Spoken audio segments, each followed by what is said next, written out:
വിശുദ്ധ മത്തായി എഴുതിയ സുവിശേഷം അധ്യായം 27 11 മുതൽ 26 ഉൾപ്പെടെയുള്ള വാക്യങ്ങൾ.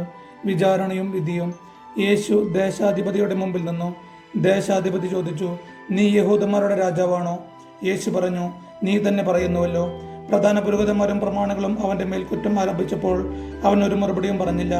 പീലാത്തോസ് വീണ്ടും ചോദിച്ചു, അവർ എന്തെല്ലാം കാര്യങ്ങൾ നിനക്കെതിരെ സാക്ഷ്യപ്പെടുത്തുന്നു എന്ന് നീ കേൾക്കുന്നില്ലേ?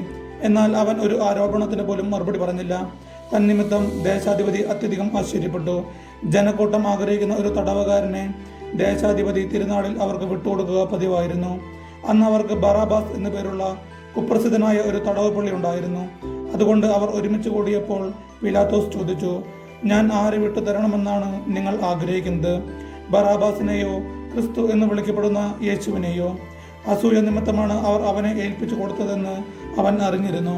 മാത്രമല്ല, അവൻ ന്യായാസനത്തിൽ ഉപവിഷ്ടനായിരിക്കുമ്പോൾ അവന്റെ ഭാര്യ അവന്റെ അടുത്തേക്ക് ആളയച്ചറിയിച്ചു, ആ നീതിമാന്റെ കാര്യത്തിൽ ഇടപെടരുത്. അവൻ മൂലം സ്വപ്നത്തിൽ ഞാൻ ഇന്ന് വളരെയേറെ ക്ലേശിച്ചു. പ്രധാന പുരോഹിതന്മാരും പ്രമാണികളും ബറാബാസിനെ വിട്ടുതരാനും യേശുവിനെ നശിപ്പിക്കാനും ആവശ്യപ്പെടാൻ ജനങ്ങളെ പ്രേരിപ്പിച്ചു.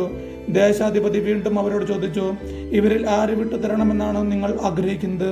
അവർ പറഞ്ഞു, ബറാബാസിനെ.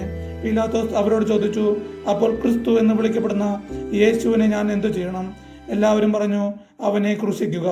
അവൻ അവരോട് ചോദിച്ചു, അവൻ എന്തു തിന്മയാണ് ചെയ്തത്? അപ്പോൾ അവർ കൂടുതൽ ഉച്ചത്തിൽ വിളിച്ചു പറഞ്ഞു, അവനെ ക്രൂശിക്കുക. ബഹളം വർദ്ധിക്കുന്നതല്ലാതെ പ്രയോജനമൊന്നും ഉണ്ടാവില്ലെന്ന് മനസ്സിലാക്കിയ പീലാത്തോസ് വെള്ളമെടുത്ത് ജനങ്ങളുടെ മുമ്പിൽ വെച്ച് കൈ കഴുകിക്കൊണ്ട് പറഞ്ഞു, ഈ നീതിമാന്റെ രക്തത്തിൽ എനിക്ക് പങ്കില്ല, അത് നിങ്ങളുടെ കാര്യമാണ്. അപ്പോൾ ജനം മുഴുവൻ മറുപടി പറഞ്ഞു, അവന്റെ രക്തം ഞങ്ങളുടെ മേലും ഞങ്ങളുടെ സന്തതികളുടെ മേലും ആയിക്കൊള്ളട്ടെ.